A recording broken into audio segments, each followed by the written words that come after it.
Canada has built some of the most powerful companies on Earth.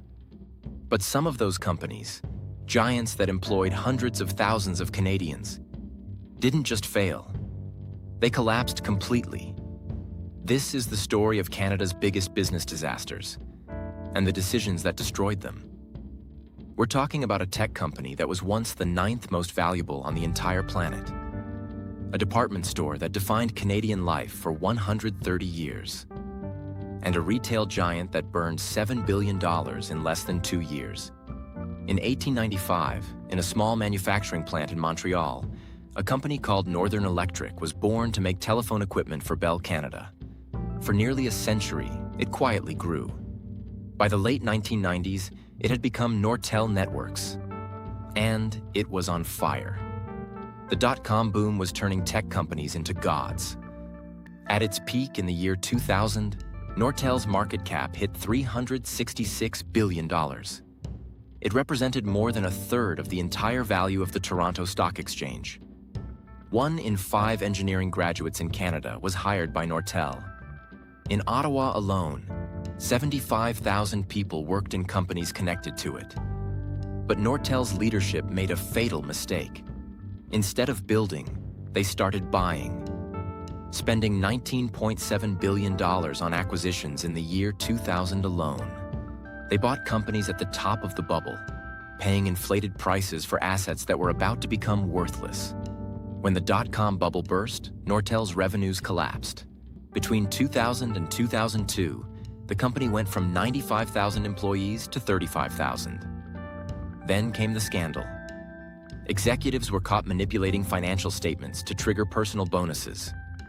While the company was dying, on January 14, 2009, Nortel filed for bankruptcy.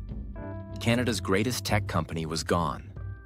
Its patents, worth $4.5 billion, were sold off to Apple, Microsoft, and BlackBerry. Pensioners lost their retirement savings. Shareholders lost billions. And Canada lost its one chance to compete with Silicon Valley. But Nortel wasn't the only Canadian giant to burn. The next collapse wasn't about tech. It was personal. It touched every Canadian family. In 1869, a young Irish immigrant named Timothy Eaton opened a small dry goods store in Toronto. His idea was radical for the time. Fixed prices, no haggling, and a money-back guarantee. Canadians had never seen anything like it. Eaton's grew into the most beloved retail brand in Canadian history. At its peak, it controlled 50% of the entire Canadian retail market. The Eaton's Christmas catalog was a national tradition. Children across Canada would flip through its pages and circle what they wanted Santa to bring. But the Eaton family got comfortable. When competition arrived from Sears and American retailers, they were slow to adapt. Management decisions became reckless. Debt piled up. The stores grew outdated. Customer loyalty, once ironclad, began to crack. In 1997, Eaton's closed 21 stores and tried to restructure. 2 years later, in August 1999, it was over. A 130-year-old institution. Gone.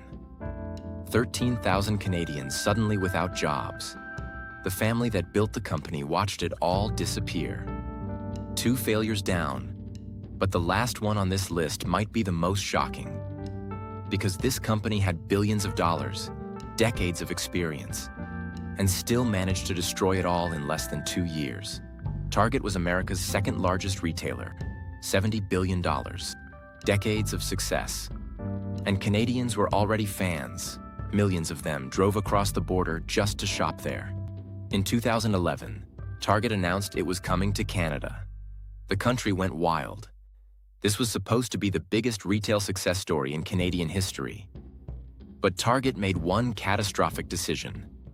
Instead of opening 10 stores to test the market, they announced 124 stores in the first year alone. The supply chain couldn't keep up. Products entered the computer systems with the wrong dimensions. Shelves sat empty. Items that showed in stock online simply didn't exist in stores. Canadians who had loved Target in the US walked into Canadian stores expecting the same experience.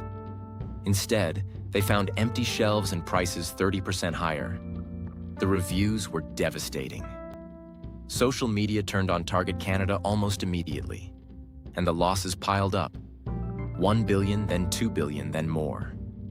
On January 15th, 2015, less than 2 years after opening, Target Canada filed for bankruptcy. $7 billion spent, 17,600 Canadians out of work, 133 stores closed, one of the most powerful retailers in the world, destroyed, not by competition, not by a recession, but by its own arrogance. 3 companies, 3 collapses, billions of dollars, hundreds of thousands of jobs lost. Nortel forgot to adapt. Eaton's forgot to compete. Target forgot to respect a market it didn't understand. And every single one of them thought they were too big to fail. The history of Canadian business is full of stories like these. And the next one is even worse.